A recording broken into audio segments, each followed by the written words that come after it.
जो लोग कहीं आज अखबार में लिख देते हैं, कोई मीडिया में खड़े होकर के बोल देते हैं कि लोकदल का अस्तित्व खत्म हो जाएगा, लोकदल खत्म हो जाएगी, लोकदल में चंद लोग रह जाएंगे, उन लोगों के लिए एक सबक होगा ये रैली।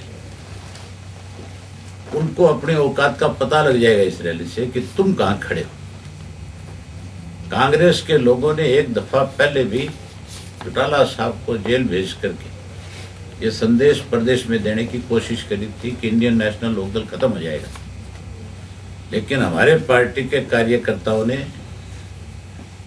जिन कांग्रेस के लोगों ने हमें खत्म करने की प्रयास किए, उन लोगों को धरातल पे लाकर के बैठा दिया और इंडियन नेशनल लोकदल पार्टी को इस ऊंचाई पे ले जाके खड़ा कर दिया कि हर आदमी की जबान पे बात आ गई थी कि अगली सरकार चौटाला साहब की बनेगी। इस रैली के बाद फिर वही चीज सामने उभर करके आ जाएगी, आम आदमी की जबान पे बात आएगी कि अगली सरकार 100% इंडियन नेशनल लोकदल पार्टी की प्रदेश में बनेगी। गठबंधन के लिए हमारा संपर्क जनता के साथ रहता है।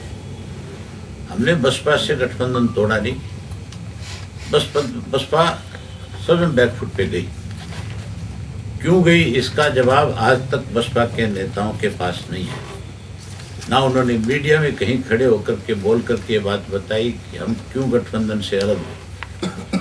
गठबंधन का मतलब कोई जींद का बाई इलेक्शन नहीं था।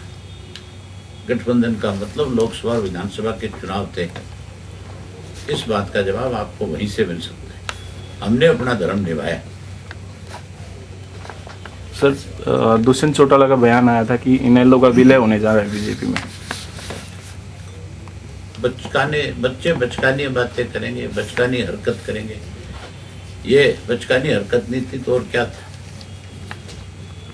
सारा दिन केवल और केवल झूठ बोलने के सिवाय कोई दूसरा काम नहीं है। नाम भी तो जमा झूठी पार्टी रख रखा है और उस पार्टी में ऐसे ऐसे बेडोले लोग हैं जिनको घर वाले भी रोटी नहीं देते टाइम पे। निधि योजना शुरू की है, उस पर क्या कहना चाहेंगे?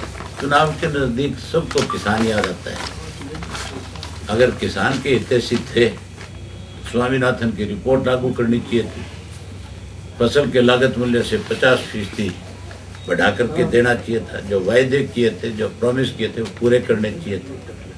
अब तो केवल इसलिए ये बातें कही जा रही है कि किसी तरह किसान के वोट को फिर प्रभावित कर सके। लेकिन अब की बार पूरे देश में जिस तरह से किसान आंदोलन चले, उससे लगता नहीं है कि इस देश के किसान को कोई बर्दाश्त किया।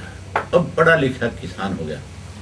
पहले किसान भोला था, अनपढ़ था, स्कूल कॉलेज नहीं जाता था, लेकिन अब हर एक का बच्चा स्कूल और कॉलेज में पढ़ करके शिक्षित हो चुका है। जब किसान शिक्षित हो जाएगा तो फिर उसका शोषण नहीं हो सकेगा।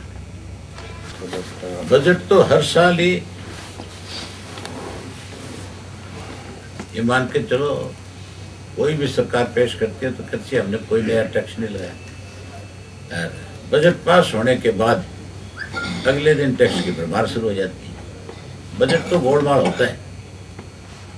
अर्थशास्त्री भी बजट को अपने अपने तरीके से, अलग अलग ढंग से उसको पेश करवाते हैं, अलग अलग तरीके से उसको पढ़ने का काम करते हैं। कल बजट आएगा, उसमें देखेंगे बजट के अंदर किस डिपार्टमेंट में कितना पैसा सरकार की तरफ से रखा गया है।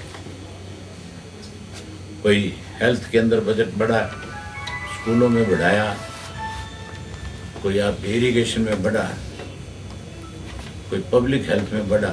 जो आम लोगों की मूलभूत सुख सुविधाएं हैं, उनके लिए सरकार बजट में क्या प्रावधान करती है, कितना बढ़ाती है, कितना उसमें लोगों को लाभ मिल सकता है, कितने नए हॉस्पिटल कॉलेज बन रहे हैं, कितने कोई प्राथमिक सुविधा केंद्र बन रहे हैं। ये सारी चीज़ें बजट आने के बाद देख के बताएंगे कि बजट कैसा है। और मुझे लगता नहीं जैसा पहले बजट आता रहा उसी तरह का बजट अब आएगा। अब किसान को लुभाने के लिए बजट में कोई 2-4 नई बातें लिख देंगे, जैसे महामहिम से